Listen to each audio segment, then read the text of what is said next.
Nós podemos vislumbrar a grandeza de Deus através da criação, como nós vimos aqui.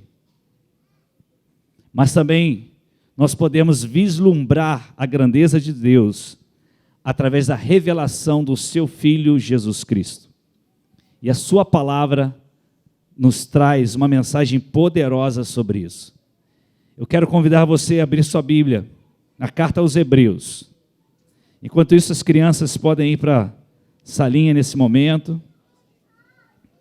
Enquanto nós abrimos a nossa Bíblia. Hebreus capítulo 1. Hebreus capítulo 1.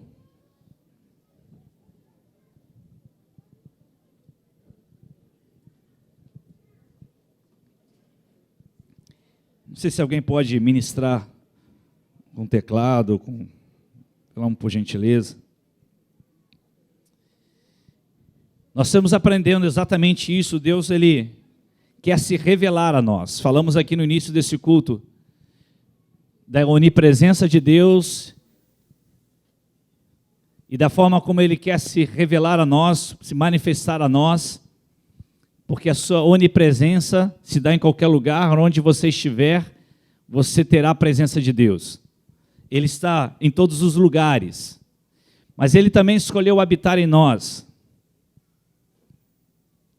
Os grandes desejos de Deus sempre foi ter um relacionamento com o ser humano. Quando Ele criou todas as coisas e criou o ser humano, nós, o desejo de Deus era manter esse relacionamento conosco. Porém, infelizmente, nós pecamos contra o Senhor, desobedecemos ao Senhor. E quando nós desobedecemos ao Senhor, esse relacionamento foi quebrado devido ao pecado, da desobediência. Nós duvidamos do amor de Deus. E Deus nunca nos impôs isso. O que Ele quer de nós é um relacionamento puro e voluntário. Quando nós falamos de livre arbítrio, é o fato de que você tem a liberdade de uma escolha, mas você também já sabe que existe uma condenação, porque nós nos desviamos do Senhor. E Deus, Ele proporcionou uma forma de nos relacionarmos com Ele novamente. Porque desde que Ele criou o universo, o seu grande desejo era conversar com você, era ter um relacionamento com você, como Ele fazia com Adão todos os dias, na viração do dia. Ele conversava com Adão, Adão conversava com Deus. Eles caminhavam no jardim, e aí veio o pecado, desvirtuou tudo isso, nos afastou de Deus. E aí quando nós olhamos para a criação, podemos contemplar a sua grandeza, mas também Ele quer se revelar a nós, e Ele se revelou a nós de uma maneira extraordinária. Hebreus capítulo 1 diz o seguinte: há muito tempo Deus falou muitas vezes e de várias maneiras aos nossos antepassados por meio dos profetas. Mas nesses últimos dias, falou-nos por meio do Filho, aleluia, a quem constituiu o herdeiro de todas as coisas, e por meio de quem fez o universo. O Filho, quem é o Filho? Jesus. O Filho, Jesus, é o resplendor da glória de Deus. Ele não está dizendo aqui que o Filho é a glória de Deus. O Filho é o resplendor da glória de Deus. E a expressão o quê? Exata. O que é a palavra exata? Quando vem exata somente. Perfeita. Idêntico, é exatamente a mesma coisa. É a expressão exata, aleluia, do seu ser, sustentando todas as coisas por sua palavra poderosa. Depois de ter realizado a purificação dos pecados, Ele se assentou à direita da majestade nas alturas. Quando nós olhamos para esse texto, queridos, nós vemos aqui um rei, um profeta e um sacerdote na pessoa de Jesus. E se eu fosse perguntar a você, quem é Jesus para você? Quem é Jesus? Se alguém fosse perguntar a você, quem é Jesus? O que você poderia responder? A ele é o Filho de Deus. Porque a carta aos Hebreus inicia justamente dizendo, quem é Jesus? E nós sabemos que, humanamente falando, Jesus, filho de Maria, nascido em Belém da Judeia, filho adotivo de José, que também teve seus irmãos aqui na terra. A própria palavra de Deus diz em Mateus 13:55, quando revelam, não é este o filho do carpinteiro, ou seja, não é ele filho de José, a sua mãe não se chama Maria, e ele também tem seus irmãos Tiago, José, Simão e Judas. Mas quando entramos na carta dos Hebreus, a carta aos Hebreus não trata da questão do Jesus terreno, mas ele vai trazer uma revelação, a sua origem divina. Quem é Jesus? É isso que ele vai nos revelar. E é interessante que Deus, ele dividiu a sua revelação com a humanidade de duas formas, em duas partes. Antes de Jesus e depois de Jesus. Quando nós olhamos antes de Jesus no Velho Testamento, eu e você sabemos que Deus se revelava através de profetas. Então ele levantava um homem, e ali o Espírito de Deus tomava a vida daquela pessoa, e Deus então, ele falava às pessoas, ele governava por meio de reis, Deus levantava reis, ele levantou também sacerdotes para fazer expiação dos nossos pecados, e esses sacerdotes faziam sacrifícios de sangue derramado, para que o perdão pudesse vir até nós. Lá no Novo Testamento, agora já vemos de uma outra forma Deus se revelando. Agora ele se revela por meio de Jesus, ele governa por meio de Jesus, e ele vai proporcionar a expiação dos nossos pecados através de Jesus. Ele vai abrir um novo e vivo caminho, ele inaugura uma nova época, uma nova história para a humanidade. E aí ele vai revelar isso justamente também na carta aos Hebreus. Quando ele começa no versículo 1 do capítulo 1, ele diz logo, há muito tempo Deus falou muitas vezes de várias maneiras aos nossos antepassados por meio dos profetas. Mas nesses últimos dias ele nos falou por meio do Filho. Como disse, desde a criação, Deus ele se revela através das pessoas, ele usa algumas pessoas. Ele usou alguns homens escolhidos, e esses homens escolhidos então recebiam de Deus uma palavra e entregava ao povo.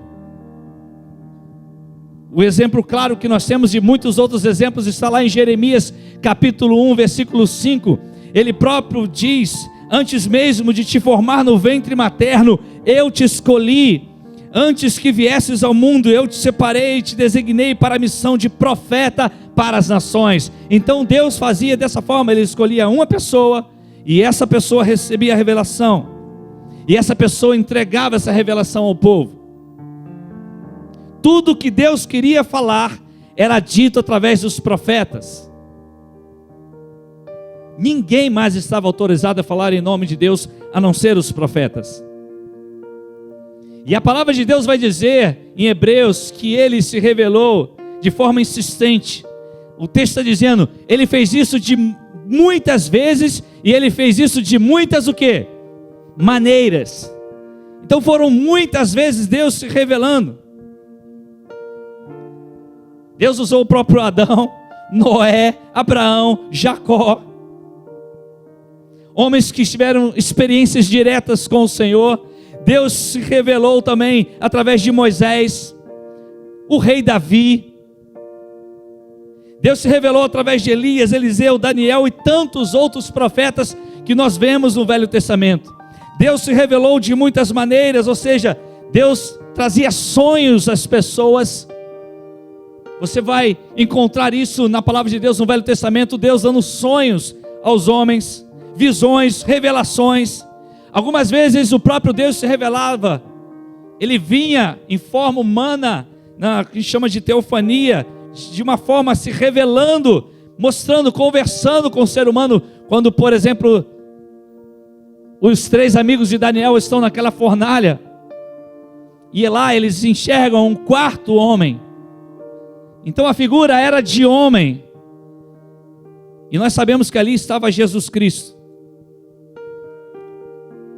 Mas agora veio a plenitude do tempo, veio aquilo que é a coisa mais extraordinária na história do ser humano. Vem Jesus, e quando Jesus vem à terra, Deus se revela de forma definitiva. Deus se revela de forma plena através de Jesus. Não vai ter mais intermediário, aleluia. Não vai ter mais intérprete, não vai ter tradutor. O próprio Deus, aleluia, Ele vai expressar sua vontade diretamente aos homens. Cristo, Ele é o profeta dos profetas, aleluia. Ele é o único, Ele é o único que fala diretamente da parte do Senhor, da parte do Altíssimo. Ele fala de Deus, Ele fala sobre Deus, Ele fala em Deus. E aí nós podemos então verificar o caráter profético de Jesus. Nesse texto também diz no versículo 2: a quem constituiu o herdeiro de todas as coisas e por meio de quem fez o universo. Ou seja, Ele é rei de todas as coisas. Jesus é o mantenedor do universo. Jesus é o rei do universo. Ninguém tem mais poder do que Jesus. Ele é o Senhor. Nesse texto está muito claro o caráter do governo de Jesus, do ministério de Jesus. Ele veio à terra, Ele morreu, mas Ele ressuscitou como o maior vencedor de todos, o mais memorável, aleluia, o vencedor de tudo, o mais merecedor de todo louvor, de toda honra e de toda glória. Era Deus se revelando na pessoa de Jesus, era o próprio Deus. E aí o Filho reina, Jesus reina soberano, aleluia, e Ele está sentado no seu trono, intercedendo por nós, como Rei sobre todas as coisas. O próprio Evangelho de João, no capítulo 1, fala sobre isso. No princípio era a palavra. Só você ver lá o texto, vamos ler? João 1 diz: no princípio era aquele que é a palavra, o Logos, o verbo. Quem é Ele? Jesus. E aí o texto vai dizer: Ele estava com Deus e Ele era Deus. Jesus é o próprio Deus, o próprio Deus. Eu vou contar uma coisa para vocês que talvez vocês não saibam.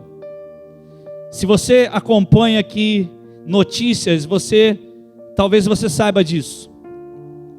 Você sabe, ou está sabendo, que já existe uma nova religião no mundo? Você já sabia disso? Uma nova religião foi institucionalizada no mundo. É realmente uma instituição, já tem local de adoração. Essa nova religião conseguiu reunir todas as religiões do mundo. Isso não é uma historinha fictícia, nem fantasiosa que eu estou falando para você não, querido. Nem parece aquelas ideias apocalípticas que a gente fica contando de revelações que o Senhor vai fazer. Não, isso é um fato. Se você entrar aí, depois desse culto na internet, e colocar lá a nova religião mundial, você vai encontrar todos os maiores líderes, inclusive, você vai encontrar todos reunidos no mesmo lugar, todos assinando a mesma coisa, e todos decretando que a partir de agora surgirá uma nova religião, e surgiu e foi formada, organizada, institucionalizada. E sabe o que eles fizeram com Jesus? Colocaram Jesus ao lado de todos os outros como se fosse mais um. E nessa nova religião lá, suas leis já dizem que aqueles que não servirem essa nova religião serão tratados como verdadeiros perseguidores. Ou seja, ou você aceita ou você morre.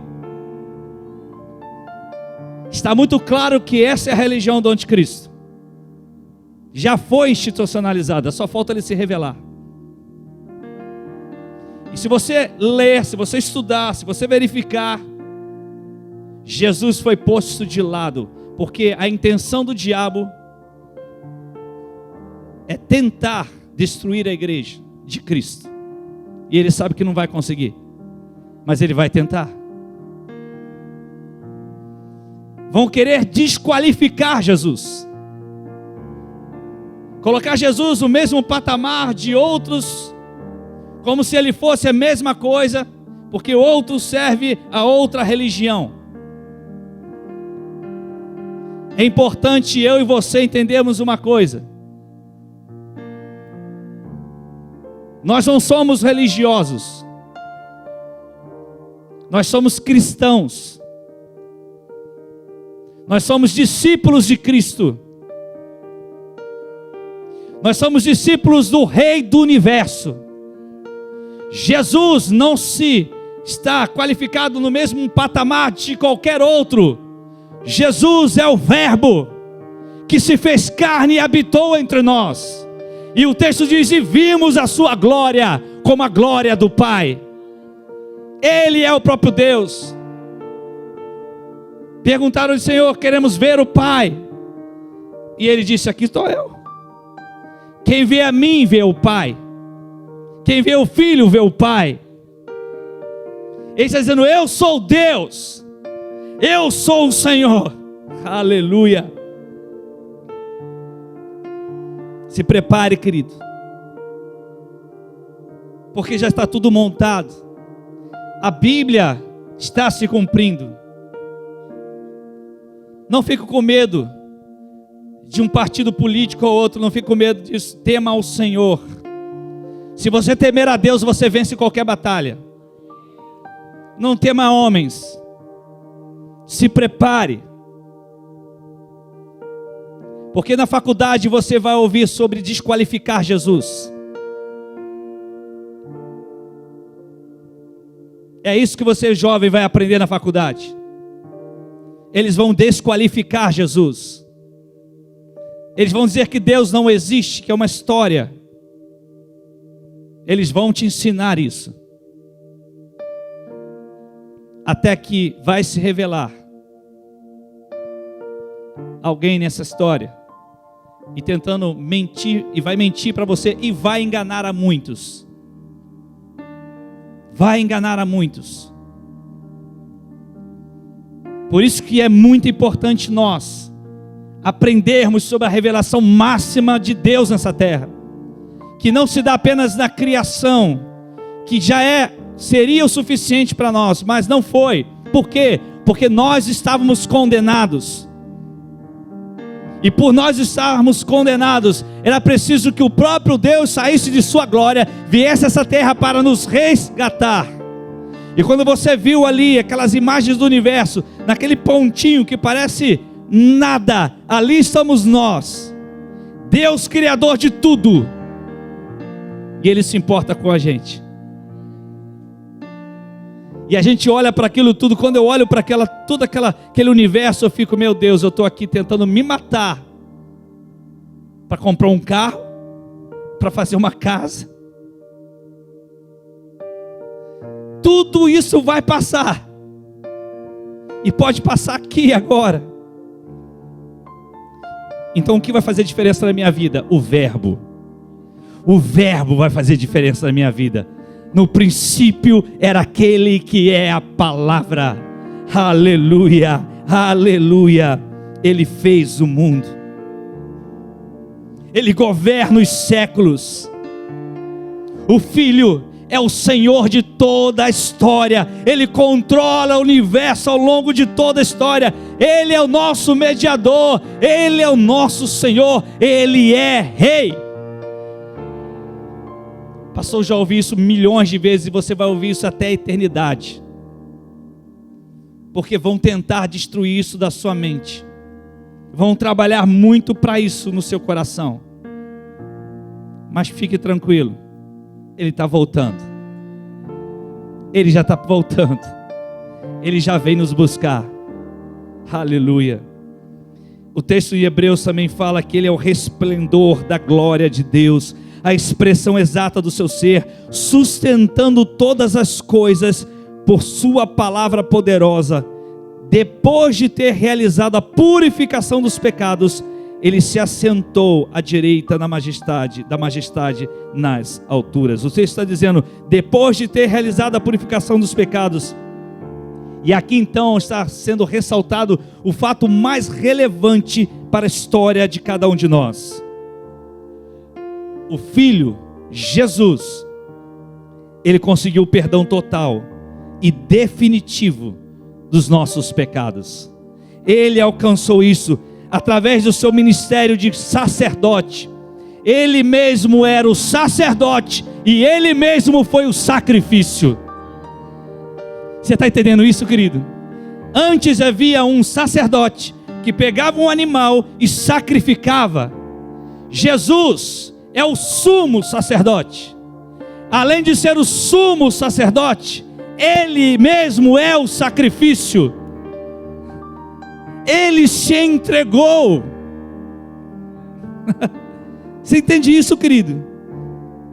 Não foi necessário um cordeiro. Ele era o cordeiro de Deus, que tira o pecado do mundo.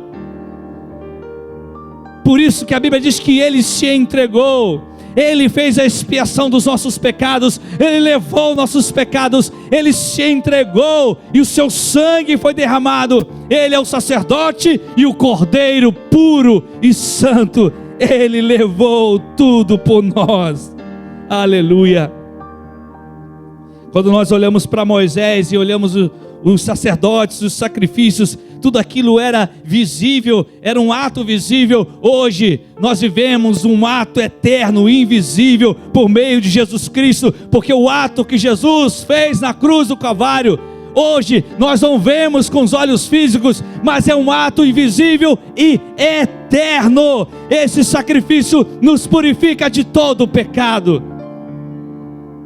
Nos purifica de todo o pecado. É suficiente. Você não tem que derramar sangue. Você não tem que sacrificar animais. Você não tem que subir uma escadaria de joelhos. Porque o que ele fez foi o suficiente. O preço que ele pagou, ninguém pagou. Tetelestai, ele disse, está consumado. Era o recibo. E quando alguém pagava uma dívida, escrevia lá, Tetelestai, está pago. Não tem mais dívida. Quando Jesus disse, está consumado, Tetelestai, eu cumpri, está pago. Ele pagou por nós. Aleluia. Jesus é o resplendor da glória de Deus. Ele é o magnífico sacerdote. Ele brilha com sua glória, com sua graça sobre nós. E esse brilho de Jesus veio por dor, veio por sofrimento, veio por humilhação que ele passou de maneira imerecida, para que nós hoje pudéssemos ser aceitos por Deus. Nós nunca seríamos aceitos por Deus se não fosse por meio de Jesus. Por isso que o escritor vai dizer que Jesus é a expressão exata do ser de Deus.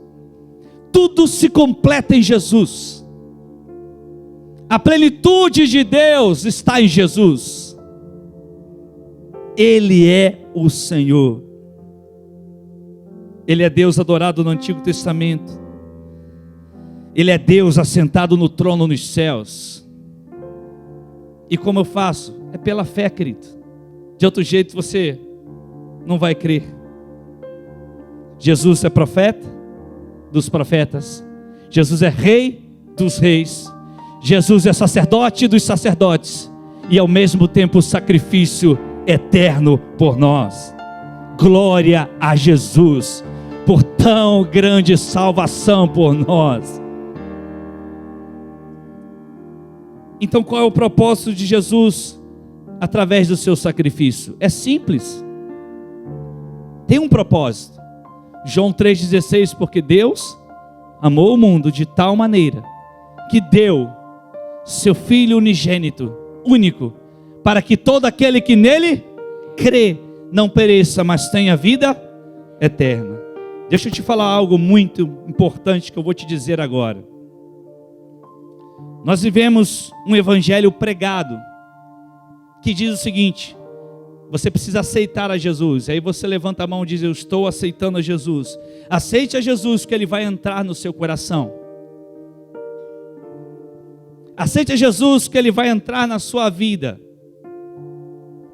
Só que tem um detalhe, queridos, que muitos estão deixando passar. Por esse evangelho que está sendo pregado, onde você só tem que aceitar Jesus. Se você levantar sua mão e aceitar Jesus, Ele vai entrar no seu coração. Mas muita gente tem deixado passar algo que a Bíblia traz uma revelação clara. Diversos textos falam sobre isso, de um elemento que é parte do ser humano, que chama-se arrependimento. Arrependimento. Há poucos dias atrás, nós ouvimos aqui o pastor Rodrigo pregando justamente sobre arrependimento. Então não se trata de simplesmente a gente aceitar Jesus. Porque se formos pensar nesse conceito de aceitar Jesus, tem uma porção de gente aceitando a Jesus. Já aceitou Jesus? Já aceitei. Como se Jesus fosse um objeto para eu aceitar ou não. Na verdade é Ele que nos aceita.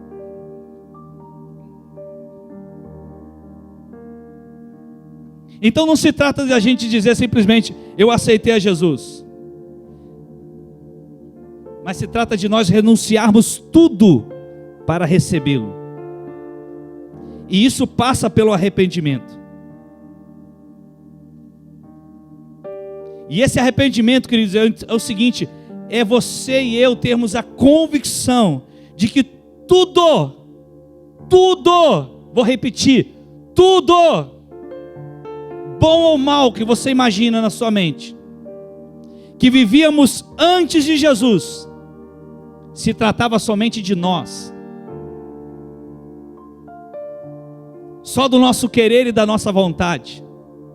Então quando você é convidado a receber Jesus como seu Senhor e Salvador, você precisa entender que existe um aspecto chamado arrependimento. E arrependimento, quando você recebe a Jesus, você está dizendo que tudo, absolutamente tudo que ficou para trás, tudo do meu querer, tudo da minha vontade, seja bom, seja mal, tudo era através de mim, era somente eu, era para o meu sonho, para o meu projeto. Mas a partir desse momento, eu abro mão de tudo, renuncio a tudo, para recebê-lo como meu Senhor e meu Salvador. Eu quero te dizer que o reino de Deus não se divide em territórios. Deus não entra na pessoa para governar como o reino, e metade do território dele é metade do território das trevas. Não. Quando o reino de Deus vem, ele vem para governar sobre todos. Eu estava lendo o profeta Ezequiel essa semana, eu tenho lido o profeta Ezequiel, o livro dos profetas, os livros dos profetas, enfim. E o capítulo 18, ele fala muito a respeito de arrependimento. E é interessante que alguns versículos, se você se deparar ali em Ezequiel capítulo 18, por exemplo, eu vou te falar aqui o versículo 28 do capítulo 18, não precisa nem colocar aí, mas se quiser colocar, diz assim: por considerar todas as ofensas que cometeu e se desviar delas, ele com certeza viverá e não morrerá. O contexto fala daquele que se arrepende dos seus pecados, daquele que se desvia do mal e volta-se para Deus. E aí o conceito de arrependimento, Ezequiel começa a colocar aqui de forma muito clara para todos nós. O próprio Deus está falando assim: por considerar todas as ofensas que cometeu e se desviar, ou seja, está dizendo assim, olhou para trás e disse: eu ofendi o Senhor. E ele está dizendo: eu considerei isso, porque hoje tem gente dizendo: eu aceito a Jesus, mas eu quero continuar vivendo do mesmo jeito que eu vivia antes. Você não está considerando nada, você está carregando suas ofensas do mesmo jeito. E aí mais, lá no versículo 32, no final, ele vai dizer: palavra do soberano Senhor, arrependam-se e vivam. Vivam. E é um texto, queridos, que eu achei muito interessante, no capítulo 20 de Ezequiel, e que eu vou dizer para vocês aqui, de maneira prática, trata o que é arrependimento para nós. Deus vai falar a Ezequiel, não quero falar aqui sobre o contexto, mas sobre o conceito. Ele vai dizer assim no versículo 43 do capítulo 20 de Ezequiel. Olha só o que está escrito. Olha comigo nesse texto. Deus está falando ao seu povo. Deus está falando ao seu povo para se arrepender. E olha, ele vai dizer ali: ali vocês se lembrarão da conduta que tiveram. Ali vocês se lembrarão da conduta que tiveram.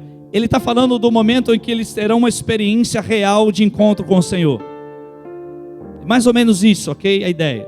E aí ele vai trazer o conceito para a gente. Ali vocês se lembrarão da conduta que tiveram. A gente vai lembrar de tudo.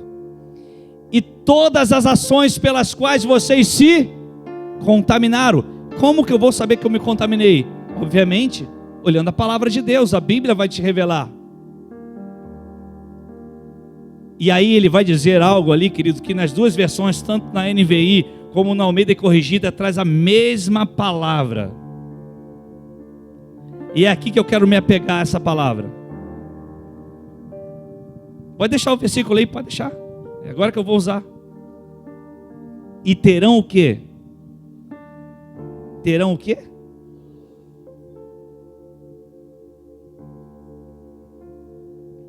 E terão nojo, não da conduta.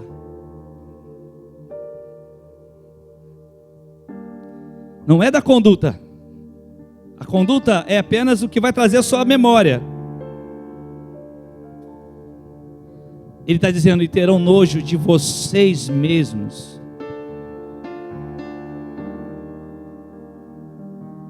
É aqui que a gente toca na profundidade de um arrependimento, de um quebrantamento. Por causa do todo o mal que fizeram. Se você tratar do conceito de arrependimento, você vai entender, querido. Se Jesus está falando, e Jesus falou várias vezes: se vocês quiserem ser meus discípulos, vocês vão ter que renunciar. Se vocês quiserem ser meus discípulos, toma a cruz e siga-me. Se vocês quiserem ser meus discípulos, vocês vão ter que amar uns aos outros. Se vocês quiserem, sempre existia a renúncia. O tempo todo Jesus falava de renúncia. E hoje nós estamos vivendo o Evangelho: aceite a Jesus que você está salvo. Aceite a Jesus. Estamos colocando Jesus num patamar justamente que essa nova religião está querendo colocar. Como fosse um qualquer um objeto, como se fosse um amiguinho que nós temos. Jesus é meu amiguinho. Ele é nosso amigo. Mas ele disse: vocês serão meus amigos se fizerdes o que eu vos mando. Então não é porque aceitou Jesus que é amiguinho de Jesus. Jesus não tem amizade assim.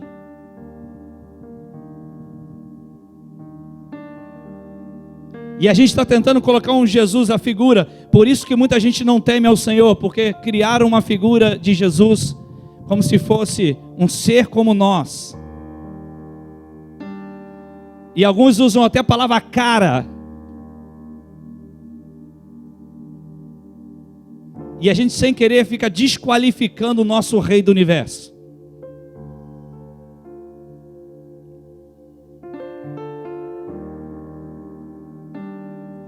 O texto está dizendo, vocês vão ter nojo de vocês mesmos. Querido, se você quer receber Jesus como seu Senhor e Salvador, deixa eu te falar uma coisa, tem que renunciar. Não é aceitar Jesus, mas é recebê-lo, reconhecendo o seu sacrifício na cruz do Calvário, reconhecendo que Ele é sacerdote e o sacrifício, reconhecendo que Ele é rei sobre todas as coisas, reconhecendo que Ele é o profeta dos profetas, reconhecendo que Ele é o criador de todas as coisas, reconhecendo que Ele é o verbo, a palavra, reconhecendo que Ele mede o universo na palma de suas mãos, reconhecendo que Ele pega os mares na concha de suas mãos, reconhecendo que Ele criou todas as coisas, reconhecendo que Ele é para sempre rei, e que nunca, nunca, jamais haverá alguém, reconhecendo que Ele morreu, mas Ele venceu a morte, tomou as chaves das mãos do diabo, e Ele esmagou a cabeça da serpente, Ele venceu o inferno não prevalecerá contra a igreja do Senhor. Isso é impossível isso acontecer, a Bíblia revela isso. Não fique medindo a igreja porque você viu A ou B dando um péssimo testemunho que se diz crente. Não meça a igreja por alguém que você viu dando um péssimo testemunho. A igreja é maior do que isso. A igreja de Jesus, Ele é o cabeça. Então, se você quer receber Jesus, queridão, entenda que tem que passar por arrependimento. O texto aqui, em Ezequiel, no versículo anterior, tem um texto profético tremendo para a nossa vida, e que eu citei esses dias, num dos vídeos aí no Café Pastoral. Ezequiel 17, 24 diz assim, não vou falar do contexto, mas do princípio aqui: todas as árvores do campo saberão que eu, o Senhor, eu faço cair a árvore alta. Olha só o que ele está dizendo. Eu faço cair a árvore alta. Aquele que pensa que é muito, eu faço cair. E eu faço crescer bem alto a árvore que está baixa. Aquele que se humilha, eu exalto. É isso que Deus está falando. Eu resseco a árvore verde. Lembra de Jesus quando disse, seca aí, e secou a figueira? Eu resseco a árvore verde. Deus está falando lá em Ezequiel. Jesus provou isso lá, de maneira prática, na prática. Aqui é profético. Eu resseco a árvore verde e faço florescer a árvore seca. Aquilo que não tem vida mais, aquilo que não tem mais jeito, aquilo que não tem como florescer, eu faço florescer. Por quê? Porque eu, o Senhor, falei e o farei. Tudo isso Jesus tem para nós. Mas se você quer chegar a Jesus, esse Rei do Universo, esse profeta dos profetas, esse sacerdote e o sacrifício, esse que morreu, mas vive eternamente, esse que está no trono de glória e resolveu habitar em nós, hoje na pessoa do seu Santo Espírito. Ele retomou aquilo lá do Éden, o que ele queria, um relacionamento com o ser humano, e por meio de Jesus, ele conquistou. Ele voltou a ter esse relacionamento. Eu e você temos acesso direto ao Pai, por meio de Jesus, pelo novo e vivo caminho. E isso foi conquistado com dor, com humilhação, com entrega. Então não fique pensando aí, que aceitar Jesus está garantindo tua vaga no céu. Estou aceitando a Jesus, estou até frequentando uma igreja. Não se iluda, queridão. Não se iluda, querida. Nós estamos falando do Rei do Universo.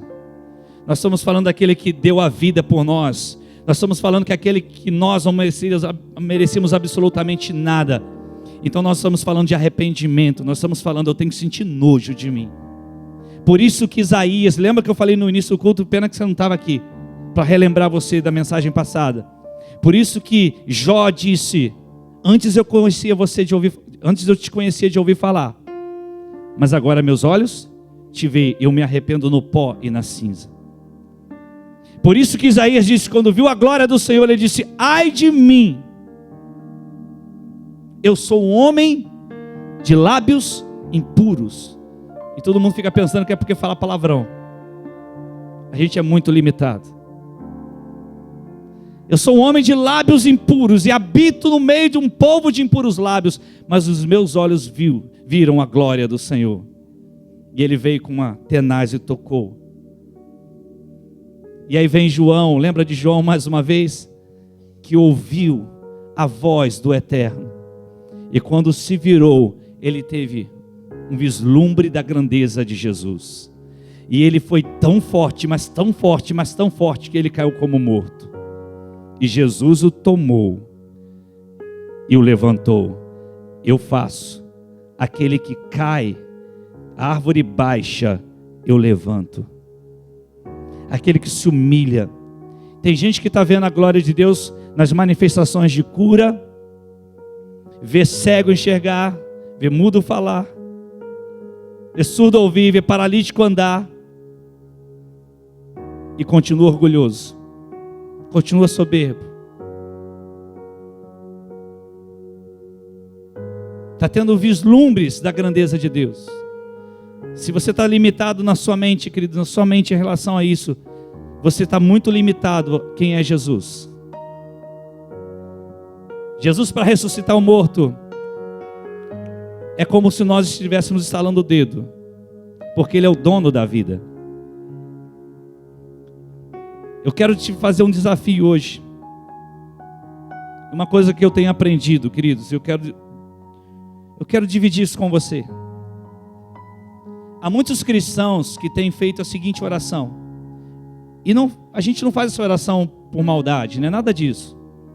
A gente sempre ora assim, Senhor, me usa, Senhor, me capacita, Senhor, onde eu posso fazer a tua obra, mostra-me onde eu posso fazer a tua obra.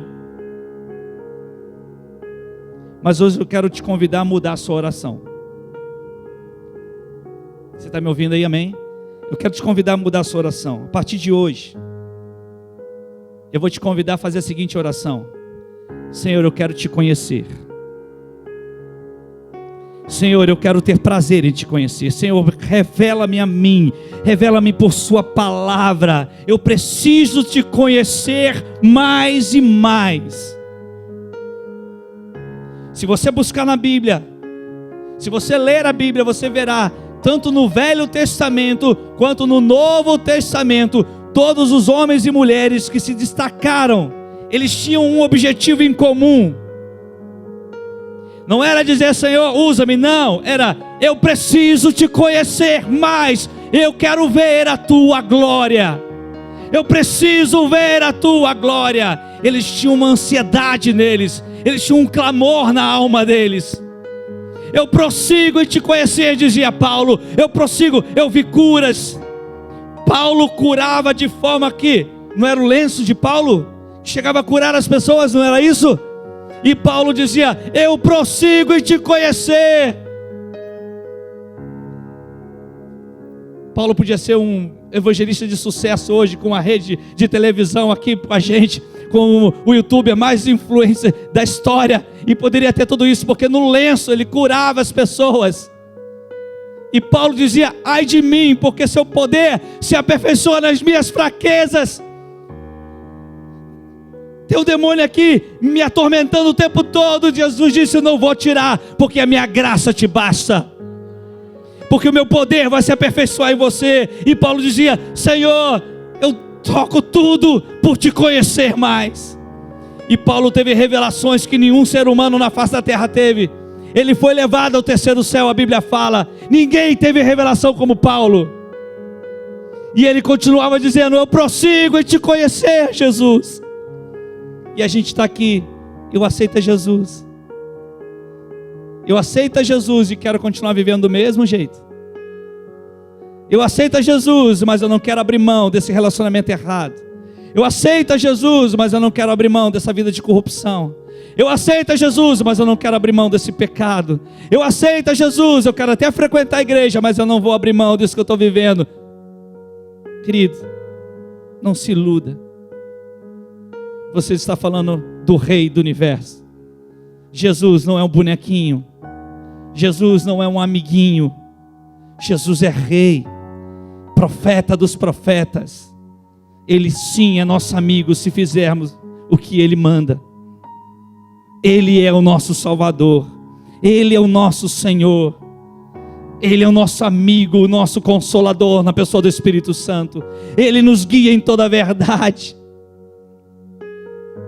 À medida que você o conhecer, à medida que nós tivermos intimidade com Ele, você saberá exatamente o que fazer, como fazer e quando fazer. Não se preocupe, porque quando você prosseguir em conhecê-lo, virá a cura, a restauração, seus olhos serão abertos, você saberá o que fazer, você saberá quando fazer, você saberá como fazer. Ele vai te capacitar, basta você procurar conhecê-lo cada vez mais. Então hoje, mude a sua oração. Não fique dizendo: Senhor, me usa. Não, Senhor, me deixe te conhecer mais. Mostra-me, pega a Bíblia, querido, a palavra de Deus. E ao invés de ficar 2 horas no Netflix, pega a palavra, mergulha nela e diga: Senhor, eu quero te conhecer mais. Como eu li o profeta Ezequiel aqui, e entendendo o que significa exatamente arrependimento, eu tenho nojo de mim mesmo, por aquilo que eu fiz.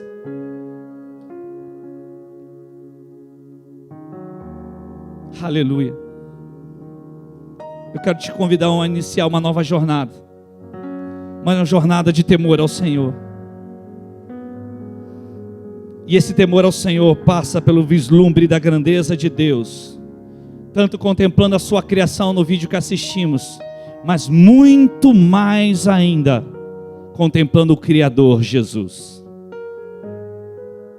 A criação é linda, mas o Criador é quem a sustenta. Fecha teus olhos, eu quero orar com você em nome de Jesus. Pai, a sua palavra é vida para nós. Senhor, nos perdoe se apenas o aceitamos em nosso coração, ou talvez o aceitamos em nossa mente, mas nunca deixamos de lado e nunca nos arrependemos do que fizemos para trás, quando vivíamos para nós mesmos. Era o nosso querer, nossos sonhos, nossos projetos, nossa vida. A sua palavra diz: se buscarmos o Senhor em primeiro lugar, aquilo que nós precisamos para viver nessa terra, o Senhor vai nos dar. O Senhor disse que nós podemos viver isso intensamente. Senhor, nos perdoe por apenas termos aceitado o Senhor e achamos que frequentando uma igreja a gente está garantindo uma vaga no céu. Senhor, isso tudo aqui é muito importante para nós. Nós estamos aqui crescendo porque a libertação vem pelo ensino da Tua palavra. Mas trata com a gente no arrependimento, Senhor. Trata com a gente no temor, na reverência. Tantos homens e mulheres que estão aqui escritas na sua palavra, que viram coisas que nossos olhos não viram, que nenhum ser humano pode ver nos dias de hoje, talvez. E mesmo assim, assim como Moisés disse: eu preciso ver a tua glória, porque o coração deles ansiava pelo Senhor. Nosso coração, ó Deus, tem sido tomado pela ansiedade do ter coisas nessa terra, de ter a casa, de ter o carro, de ter uma empresa, de ter dinheiro. de ter status, de ter fama, de ter o melhor canal nas redes sociais, o mais conhecido. Senhor, vira a chave no nosso coração hoje. Muda o quadro hoje. Levanta homens e mulheres, jovens, adolescentes, que vão orar: Senhor, eu quero te conhecer. Eu quero prosseguir em te conhecer. É mais do que frequentar uma igreja. Porque é aí, Senhor, que nós vamos aprender a perdoar e a pedir perdão. Nós vamos aprender a nos humilhar para outra pessoa e dizer: eu errei, eu confesso, eu errei. Nós vamos entender, Senhor, que aquilo que fazíamos no passado, tendo como base o dia de hoje, agora, esse domingo, agora à noite, era para nós, era o que nós gostávamos de fazer, é o que nosso corpo quer fazer. Mas se é aquilo que ofende o teu coração, que quebra os princípios da tua palavra, eu me arrependo no pó e cinza, Senhor, porque eu quero ver a tua glória. Eu quero prosseguir nisso, porque eu sei que essa oração, ó Deus, vai fazer aqui se levantarem profetas, evangelistas, apóstolos, pastores, mestres, homens do Senhor, mulheres do Senhor, que vão se colocar à disposição da obra do Senhor. Por quê? Porque eles não estão orando para aquilo que eles têm que fazer, mas por prosseguirem em conhecer o Senhor, e o Senhor mesmo irá capacitá-los, levantá-los, ungí-los. Aleluia, eu creio nisso, Senhor, porque o temor do Senhor vai tomar conta do nosso coração. O amor ao Senhor será o plano número 1 da nossa vida. E quando nós pecarmos, infelizmente vamos,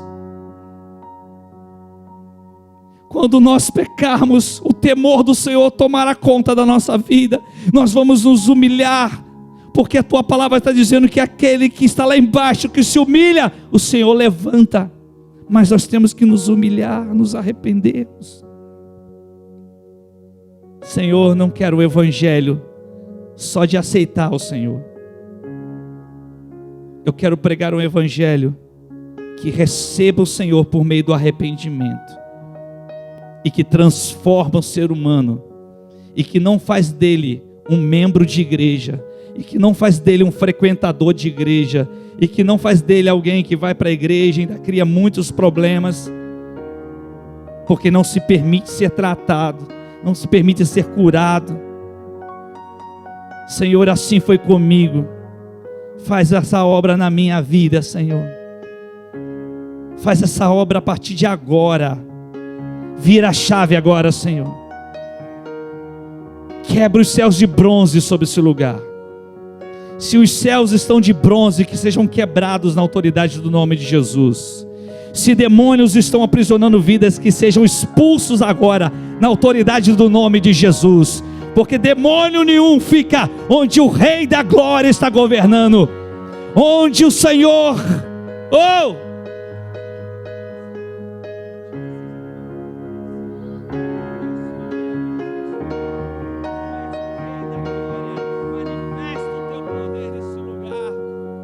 Senhor, não é só a sua onipresença que queremos, já sabemos que o Senhor está aqui. Nós queremos a manifestação do teu poder, nós queremos a manifestação da tua glória, nós queremos o Senhor, ó Deus, nós queremos o Senhor, ó Deus, nós queremos o Senhor, ó Deus. Oh Espírito Santo, quebranta nosso coração.